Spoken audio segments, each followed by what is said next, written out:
Sandangane resik tak percil maling pitik. Iki nyapa? Kuwi iki nang TikTok rame kok nyapa ben mbok plesatne. Awakmu arep nembang apa? Ya kowe, apa kok? Ayo. Nadane rada dhuwur ya. Ayo. Rada dhuwur, rada dhuwur. Wah. Mesakne ya, Le. Nyapa?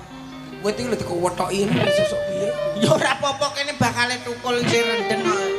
Enggo nyenengno masyarakat. Payuh gundul ya Pak ya.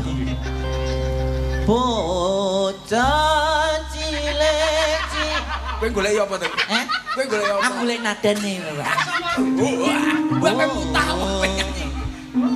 Lah aku rong bismillah lho. Bocah, sawono Le.